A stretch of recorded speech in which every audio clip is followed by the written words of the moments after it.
Prior to being known as the New York City Highline, this elevated public park was once a street-level railroad track on Manhattan's west side. In 1847, these tracks transported goods to factories and warehouses all throughout the west side waterfront. Due to crowded streets and dangerous train crossings, pedestrians were warned out of the way by men on horseback called West Side Cowboys.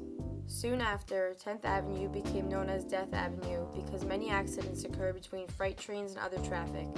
Then, in 1929, the West Side Improvement Project went underway, a 13-mile endeavor which eliminated a majority of the railroad with a price tag equivalent to $2 billion today.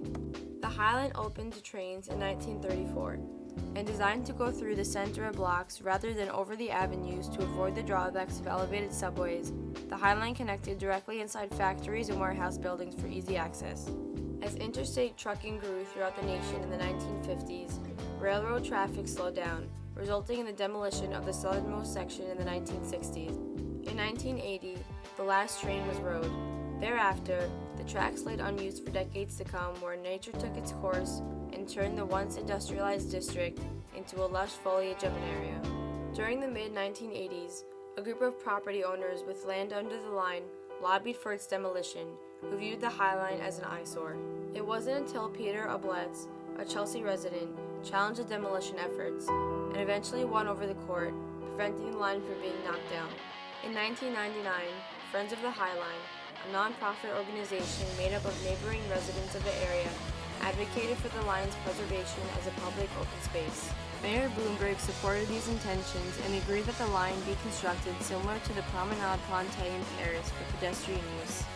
Today, the Highline runs from Gansevoort Street in the Meatpacking District up to 30th Street through the neighborhood of Chelsea to the West Side Yard.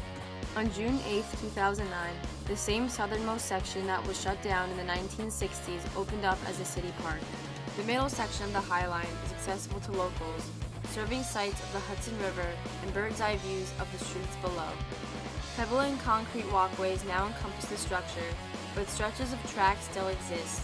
Leaders of cities abroad have become inspired by the vast beauty and feasibility of the Highline, viewing it as a symbol and catalyst for gentrifying their neighborhoods. Already being debuted in many television programs, including Curb Your Enthusiasm and chase scenes from I Am Legend, New York's Park in the Sky hopes to be a location for cultural attractions and events to host temporary installations and performances of various kinds.